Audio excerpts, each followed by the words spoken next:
Hello, everyone. This is the weekly review from February 8th to February 12th for U.S. history.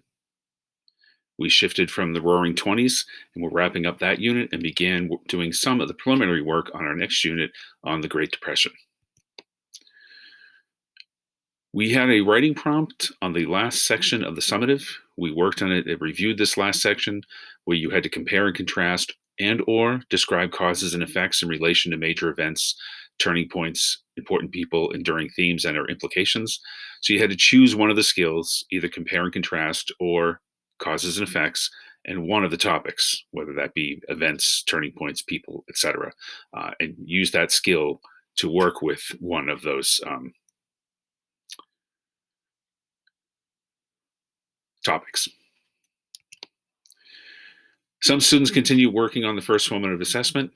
It was due on February 3rd, Wednesday, February 3rd. So if you if you don't have it done yet, please make sure that you complete it during vacation. Our four-class focus was on collaboration, working together to solve problems and get work accomplished. The one exercise where we collaborated as a class was watching and answering questions on an ed puzzle about the stock market crash. We worked on that collaboratively and together.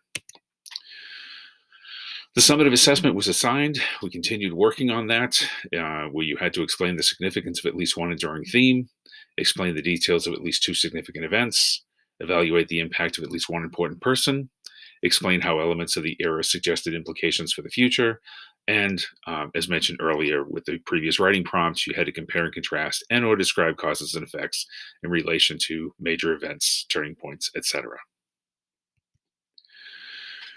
So as we shifted and did a little bit of work on the next unit we're doing on the Great Depression, we worked on a writing prompt.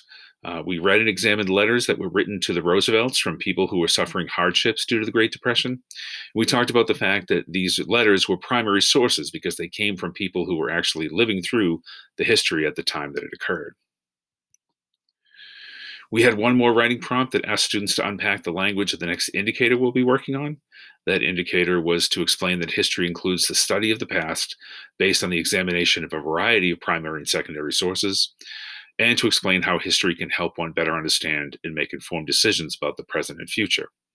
So we broke down the indicator and decided what students were being asked to do, what the verbs were, and what students were being asked to know, what the nouns were. The verbs essentially were that students had to explain, and they had to examine, and they had to understand and make informed decisions. Some of the nouns would have been history and primary and secondary sources and decisions and what we mean by the present and future. What's coming up next? We will continue our examination of the Great Depression. So during vacation, please continue to work on the formative and summative assessments if you have not done so yet or completed them yet.